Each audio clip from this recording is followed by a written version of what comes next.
Gautam Buddha story. एक दिन गौतम बुद्ध अपने शिष्यों के साथ एकदम शांत बैठे हुए थे। उन्हें इस प्रकार बैठे हुए देख शिष्य चिंतित हुए कि कहीं वह अस्वस्थ तो नहीं है। एक शिष्य ने उनसे पूछा कि आज वह मौन क्यों बैठे हैं, क्या शिष्यों से कोई गलती हो गई है। इसी बीच एक अन्य शिष्य ने पूछा कि क्या वह अस्वस्थ हैं, पर बुद्ध मौन रहे। तभी कुछ दूर खड़ा व्यक्ति जोर से चिल्लाया, आज मुझे सभा में बैठने की अनुमति क्यों नहीं दी गई है। बुद्ध आंखें बंद करके ध्यान मग्न हो गए।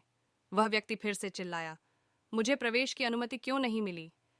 इसी बीच एक उदार शिष्य ने उसका पक्ष लेते हुए कहा कि उसे सभा में आने की अनुमति प्रदान की जाए।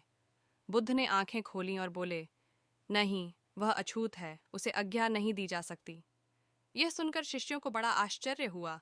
बुद्ध उनके मन का भाव समझ गए और बोले, हाँ, वह अछूत है। इस पर कई शिष्य बोले, हमारे आश्रम में जात पात का कोई भेद ही नहीं, फिर वह अछूत कैसे हो गया। तब बुद्ध ने समझाया, आज वह क्रोधित होकर आया है। क्रोध से जीवन की एकाग्रता भंग होती है। क्रोधी व्यक्ति प्राय मानसिक हिंसा कर बैठता है, इसलिए जब तक वह क्रोध में रहता है तब तक अछूत होता है। इसलिए उसे कुछ समय एकांत में खड़े रहना चाहिए। क्रोधित शिष्य भी बुद्ध की बातें सुन रहा था।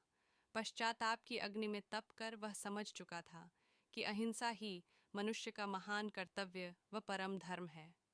वह बुद्ध के चरणों में गिर पड़ा और कभी क्रोध न करने का प्रण लिया। शिक्षा।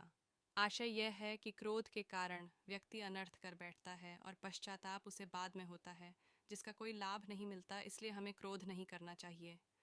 असल मायने में क्रोधित व्यक्ति अछूत हो जाता है और उसे अकेला छोड़ देना चाहिए। क्रोध करने से तन, मन और धन तीनों की हानि होती है। क्रोध से ज्यादा हानिकारक कोई और वस्तु नहीं है।